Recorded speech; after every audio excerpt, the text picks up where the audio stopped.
بسم اللہ الرحمن الرحیم۔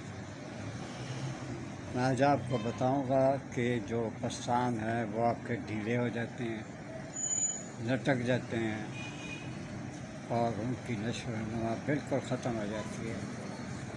آپ کو معمولی سا نسخہ دوں گا، وہ آپ اس کو دیکھ لیں، اللہ تعالیٰ آپ کی مدد کرے گا، لیکن آئندہ کے لیے خیال رکھیں۔ یہ اس طرح ہوتا ہے، یا تو بچے کو بہت دودھ پلائیں تو پھر ہوتا ہے، یا پھر آپ خود ہی سمجھ جائیں یہ ڈھیلے کیوں ہوتے ہیں، کیونکہ حیا بہت چیز ہوتی ہے۔ تو آپ سے گزارش صرف اتنی ہے کہ آپ ایک کام کریں، پوست درخت کیلا، پوست درخت کیلا اور پوست درخت انجیر،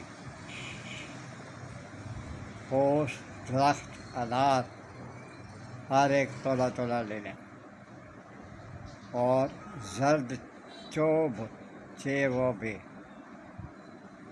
زرد چوب، روغن گو تین تولا لے لیں، روغن چوب اور روغن گوئے وہ بھی 3 تولا لے لیں۔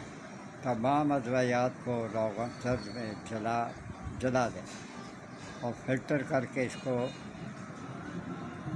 محفوظ کر دیں۔ دن میں 2 وقت نیم گرم مالش کریں اور بریزیہ چلا لیں۔ چند دنوں میں پستانوں کو مثل شبہ وبر بنا دے گا، گول مٹول بنا دے گا، سخت بنا کر بڑھاپے کو جوانی کی حالت میں لا دے گا۔ اس سے بڑی بات آپ کو اور کیا آفر دے سکتا ہوں۔ یہ صرف مردوں کا حق نہیں ہے، عورتوں کو بھی میں وظیفے دیتا ہوں۔ اللہ آپ کو اپنی امان میں رکھے، میرے لیے دعا کرتے رہا کریں، اور میرے WhatsApp 9476 کو سبسکرائب بھی کر دیں۔ Thank you very much.